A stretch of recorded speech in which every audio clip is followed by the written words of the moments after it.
साथीहरु नमस्ते and welcome to my another blog. र आज चाहिँ ढिलैबाट मैले चाहिँ ब्लग सुरु गरेँ किनभने चाहिँ आज चाहिँ खास त्यस्तो के पनि थिएन, हामी पनि यताउता गएको थियौँ न। र आज चाहिँ खरसाङमा चाहिँ यति साह्रो जाडो भइरहेको छ नि त। र होटलमा पनि त्यस्तो कोही मान्छेहरू पनि छैन। र आज चाहिँ म नै खानाहरू बनाउनु पर्यो भनेर चाहिँ सोच्दैछु। र आज चाहिँ मलाई चाहिँ आटाको चाहिँ चाउमिन खानु मन पर्यो नि त। र म तपाईहरुलाई देखाउने छु। मैले चाहिँ यहाँ आटा लिइसकेँ र मैले पानी पनि हालिसकेँ र म यहाँ मुस्दैछु हो। यसलाई चाहिँ अलिक कडा कडा पाराले मुस्नु पर्यो। र आज चाहिँ केटाकेटीहरूको पनि छुट्टी भएकोले गर्दा चाहिँ घरमै टिभी हेर्दैछ तिनीहरू पनि।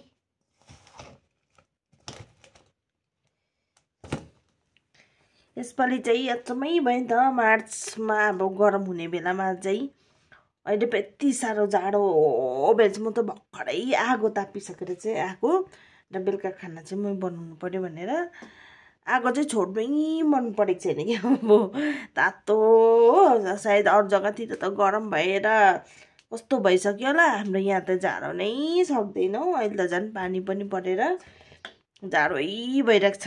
अन्त जाडोको लागि चाहिँ यसो खम्नै केटाकेटीहरूलाई पनि हुन्छ हो भनेर चाहिँ मैले चाहिँ बनाएको। र म चाहिँ अब भिडियो चाहिँ रेगुलर ल्याउनु पाएको छुइनँ किनभने चाहिँ अब म यताउता पनि कहीँ गएको छुइनँ। र नानीहरूको पनि अब स्कुल स्टार्ट भइसक्यो नि त। स्कुल स्टार्ट भइसकेपछि त अब यताउता जाने केही उयो नै हुँदैन हो। अब रेगुलर ल्याउनु पनि कसरी ल्याउनु, अब होइन छुट्टीहरू पनि हुने कुरा होइन। घरतिर भए चाहिँ अब हुन्थ्यो होला। होटल पनि अब बाङबुङ बनाएर चाहिँ बनाउँदैछ, एकदमै धुलो मैलो छ नि त। अन्त के गरम गरम भएर चाहिँ मैले चाहिँ अब यस्तो नै हुन्छ। अब एक दुई दिन म चाहिँ रेगुलर चाहिँ ल्याउनु चाहिँ पाउँदिनँ। अब जति सक्दो चाहिँ रेगुलर ल्याउने चाहिँ कोसिस चाहिँ गर्छु होइन। अब यहीँ होटलकै भए पनि र स्किप नगरिकन चाहिँ हेरिदिनुहोस् होला। र अहिलेसम्म यति माया दिनुभएकोमा चाहिँ धेरै धेरै धन्यवाद मेरो युट्युबर फ्यामिलीलाई।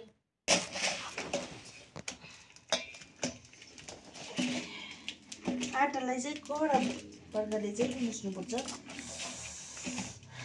मैदाको खायो भने पनि राम्रै हुन्छ, टेस्टी हुन्छ हो। तर यहाँ चाहिँ केटाकेटी भएकोले हामी चाहिँ प्रायः चाहिँ आटा नै बनाउँछु।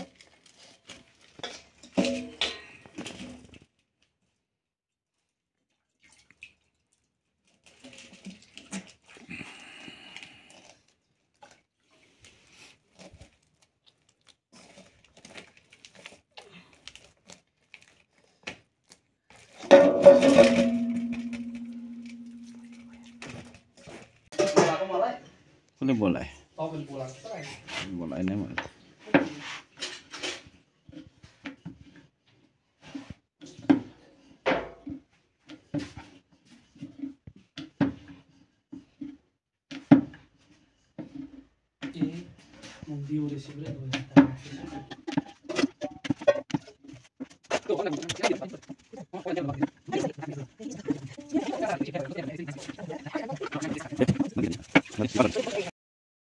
एक्सनै लिएन सामने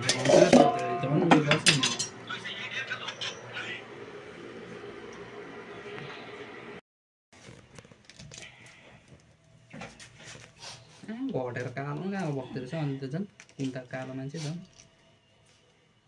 cut cut cut cut cut cut cut cut भएछ नि है।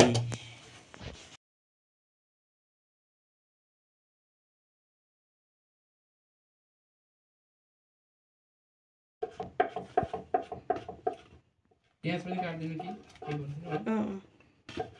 प्याज त अब दिनु पर्यो नि त्यहाँ।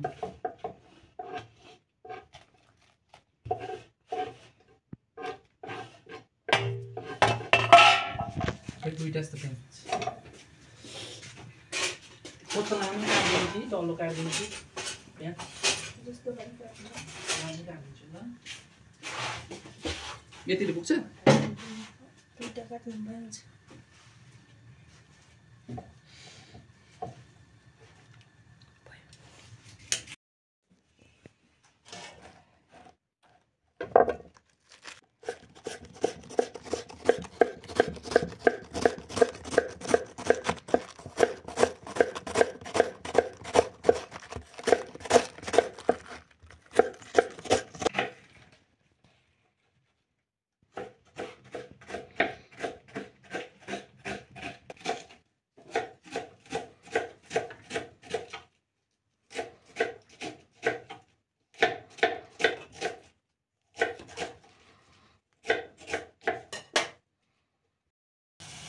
ये डालेंगे,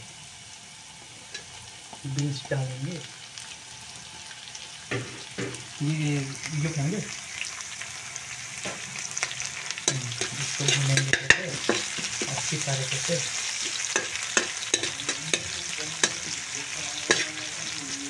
5 मिनट के लिए इसको भूनेंगे।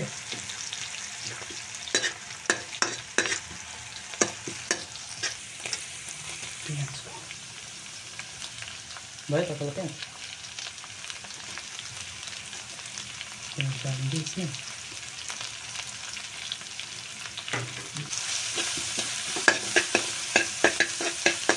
इतना ज़्यादा नहीं डालना पड़ेगा क्योंकि तो तीखा होता है।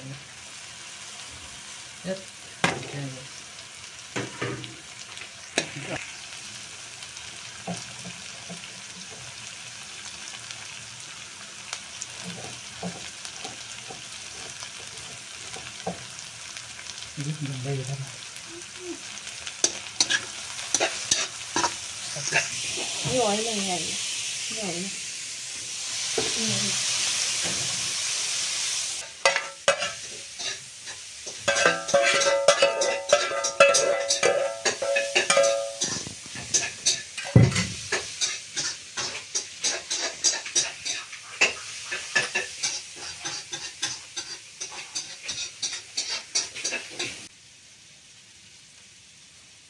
थोड़ा सा इधर भी दीजिए। हाँ, इधर भी डाल देता हूँ कॉलर।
itu kecil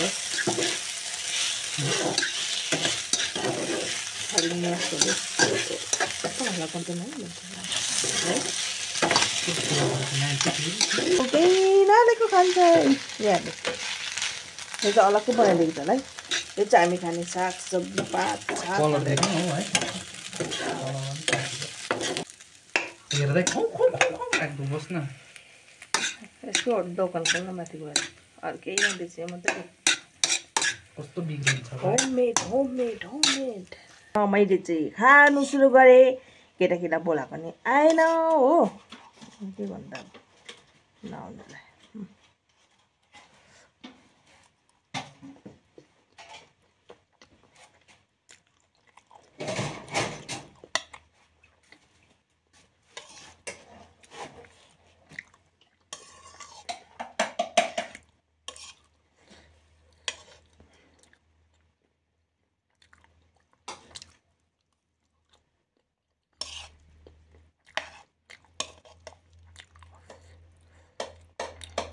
फोटो खिच्न मलाई है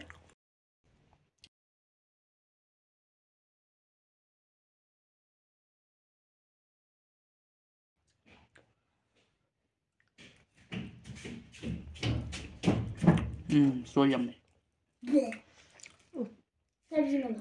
सब्जी नभएको त नि त ऊपर छ काँटा ए यहाँको फिला फिला काट्यो अलिकति केचप हाल्नु ल खाना पहिला न चिप्सले केचप हाल्नु त्यहाँ पिछा छ दिदी केचपसँग खानु मन पर्छ नि त है गाइस फेरि भन्दैन अलिक ज्यादा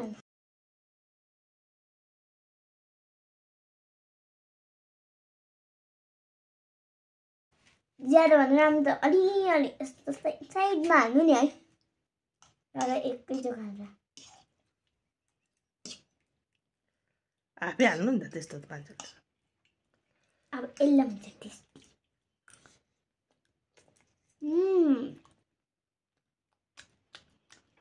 यम्मी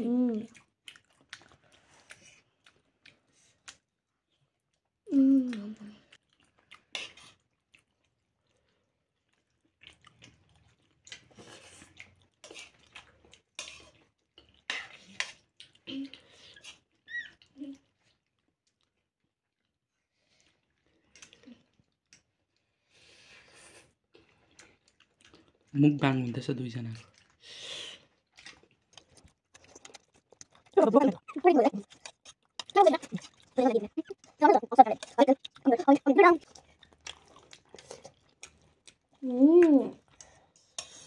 सबसे छिटो चाहिँ यहाँ हाम्रो भाइ भएको छ फर्स्ट भएको छ है हामीले त खानै छ हो ऊ चाहिँ फर्स्ट भएको छ है अझ खानु मेरो पानी तातिँदैछ हो मम्मीको मिनी गाई थियो फर्स्टमा त ब्लास्ट खाएँ मैले बहिनी चाहिँ